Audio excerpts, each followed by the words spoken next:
میرا آپ سے پہلا سوال یہ ہے کہ اگر ایک مظلوم مسلمان پر ظلم ہو رہا ہو تو پھر اس کا رد عمل کیا ہونا چاہیے؟ اس کو دیکھ لیتے ہیں قرآن کے ریفرنس سورہ نساء سے.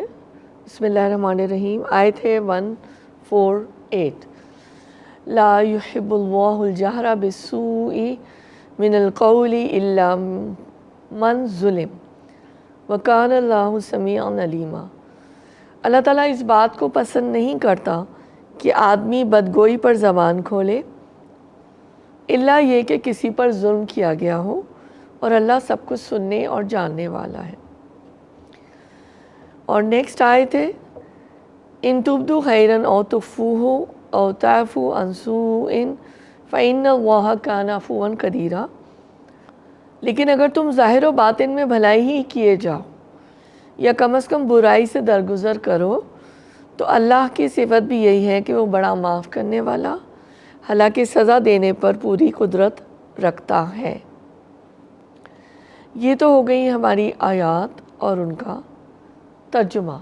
اب ہم دیکھ لیتے ہیں کہ آپ کا جو سوال ہے کہ مظلوم کے اوپر ظلم ہو رہا ہو تو پھر اس کا کیا ہونا چاہیے. یعنی کہ تو اس آیت کو اگر ہم اس کا انالیسس کریں تو ویسے تو اللہ تعالیٰ یہ چاہتے ہیں کہ برائی کی تشہیر نہ ہو، پبلسٹی نہ ہو، اور زیادہ یہ ہے کہ اگر کوئی ایسی بڑی بات نہیں ہے تو چونکہ اللہ تعالیٰ حلیم ہے وہ درگزر فرماتے ہیں.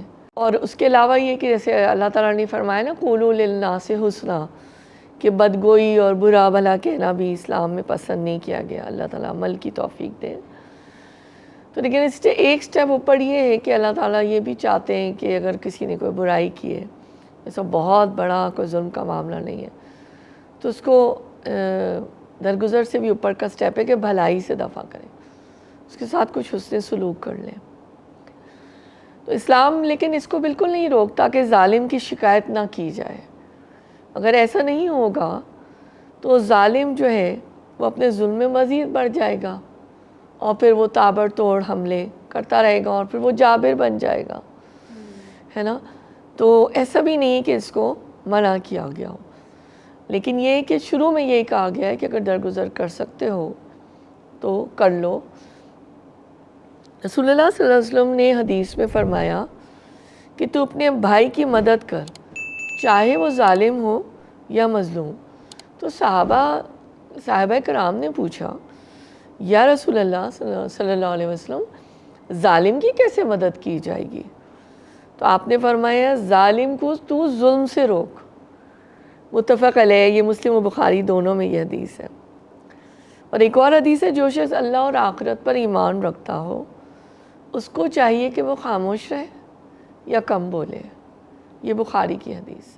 جمال الوجود بذكر الإله وتصفو الحياة